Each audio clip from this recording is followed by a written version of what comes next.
the conflict of interest situation which may arise as a result of personal and so forth and so on. Hang on. So all I'm saying is that you're asking that the DI shouldn't have flagged that the Prime Minister appoint his business associate to chair two of the largest institutions within his ministry. He shouldn't have flagged it as a conflict. He ought to flag it as a conflict. And what he's saying is that further, please.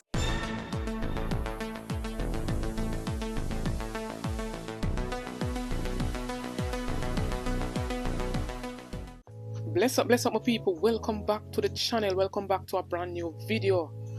And my people, in this one, I have some fresh information for going to my people. And before I drop them the pound, who remember when Chris Tufton did say this in our press briefing with the whole ventilator story?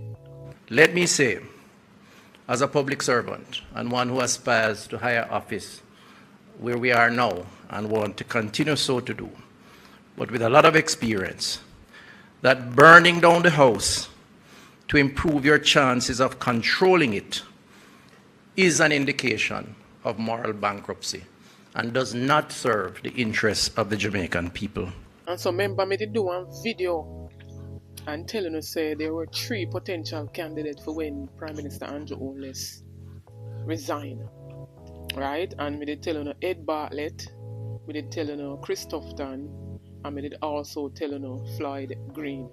But right now my people, it's alleged that the Prime Minister is contemplating to step away by now in October month 10.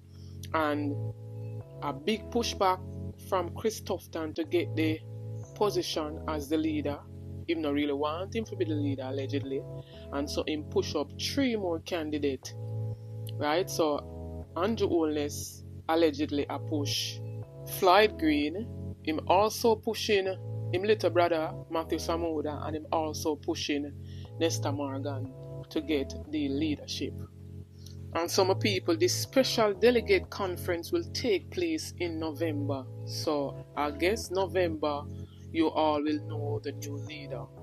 Right? And it is also alleged that once that leader is chosen, then the leader has to call the general election no later than January 15th, 2025.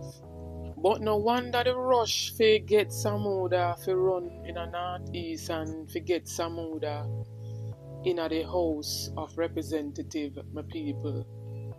No wonder the rush when him say him renounce in British citizenship.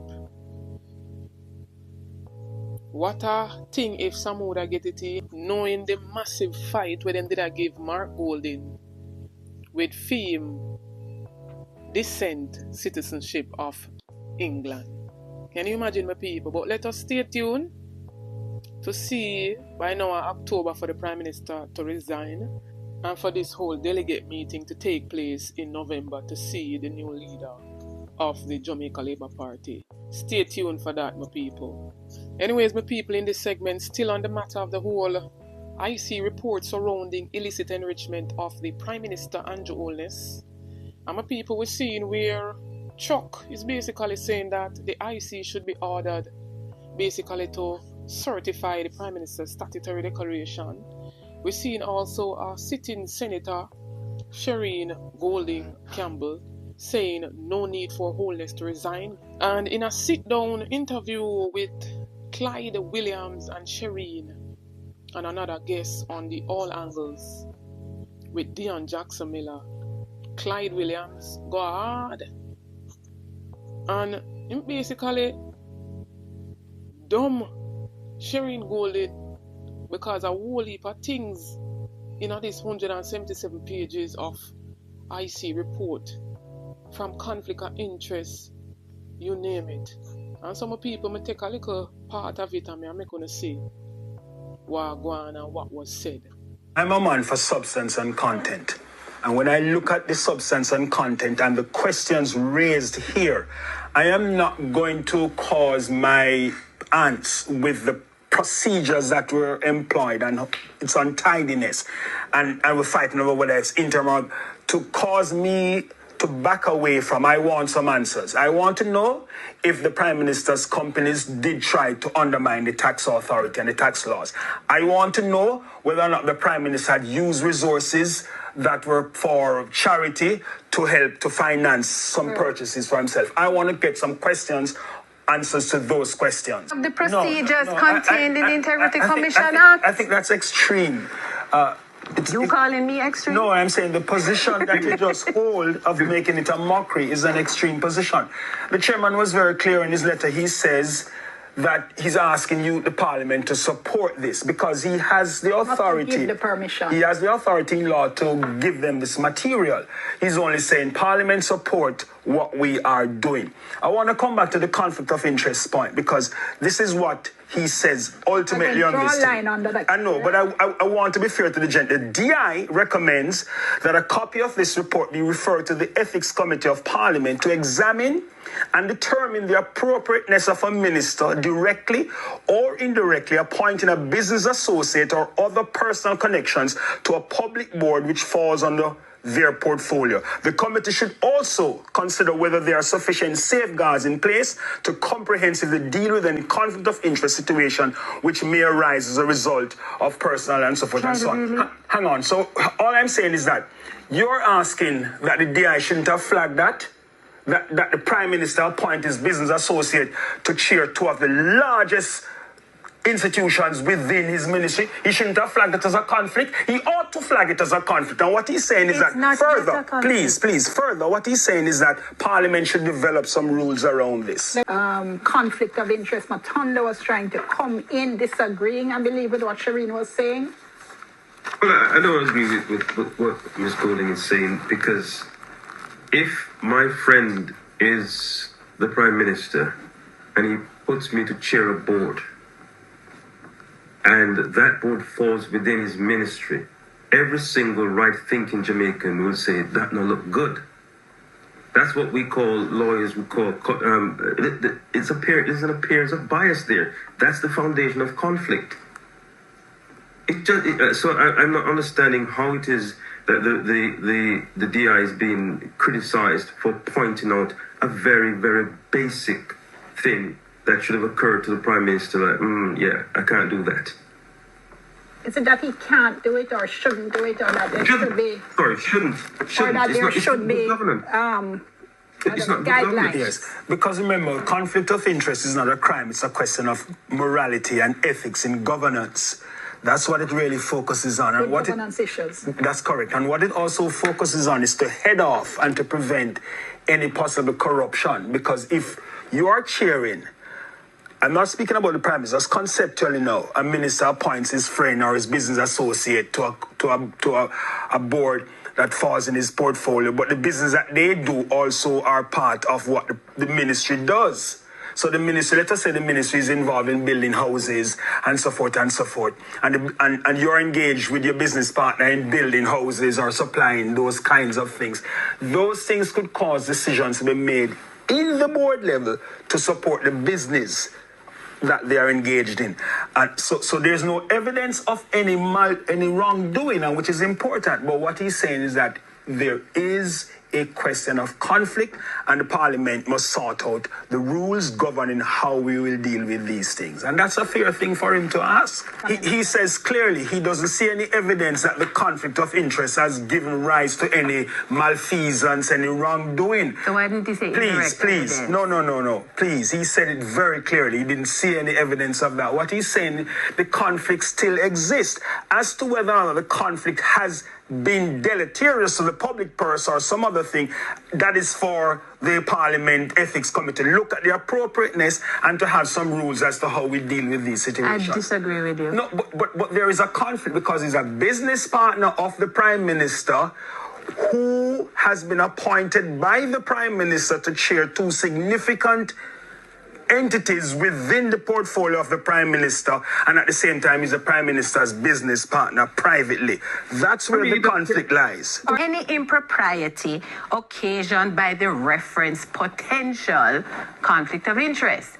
Well, there's no indirect evidence either. Except though that what is being flagged there is a good governance issue.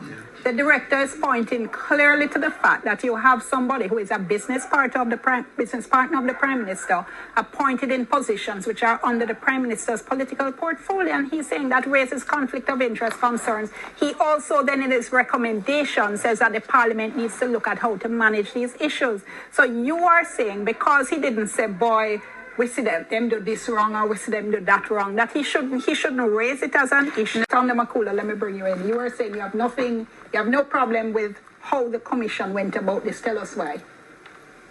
Well, personally, we have to accept that the commission has been given a broad discretionary power to conduct its investigation.